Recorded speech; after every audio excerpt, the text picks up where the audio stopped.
let's start with the massively important League Cup. Chelsea against Spurs at Stamford Bridge. Chelsea win 2-0. Not really a surprise. I think it's in the last 36 times Spurs have traveled, made a short trip to Stamford Bridge. Say short trip. It's actually very long depending on traffic.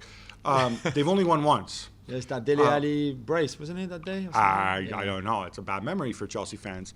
But this was no contest. And I thought, given Chelsea had a ton of absences, partly from COVID, Thiago Silva as well, partly because he was clearly going to rotate his squad, partly because the game took so much of it, partly because of the large Belgian distraction we call Romelu Lukaku. Yeah. In fact, even though the 2 goals are a bit fortuitous, this was total one-way traffic.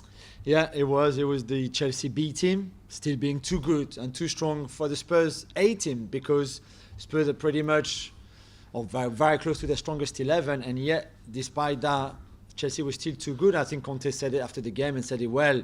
This is the gap that exists. I think it was an easy excuse for him to point just the difference of talent between his squad and the Chelsea squad, which is true. But I also thought that his setup, I was not too convinced with it. I thought the attitude of the Spurs players, and it's not easy when you concede so early away from home in a League Cup semi-final, albeit first leg.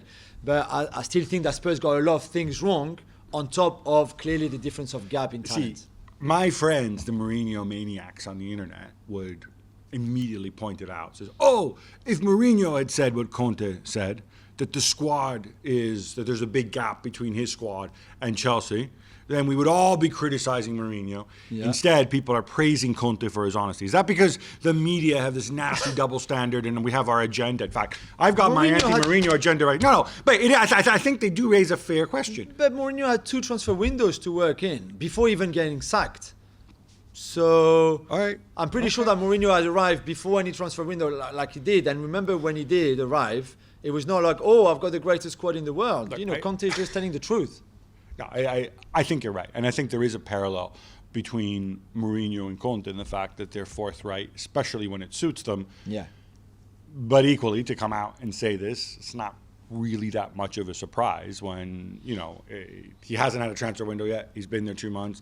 And I think I'm right in saying that apart from the Europa League game, this is the only game that they've lost, right? Yeah. And exactly. They've moved up the table in the Premier League and they've got games in hand. Well, thank you very much for watching ESPN on YouTube. For more sports highlights and analysis, be sure to download the ESPN app. And for live streaming, premium content, and let's not forget as well, ESPN FC 7 days a week. Subscribe to ESPN Plus.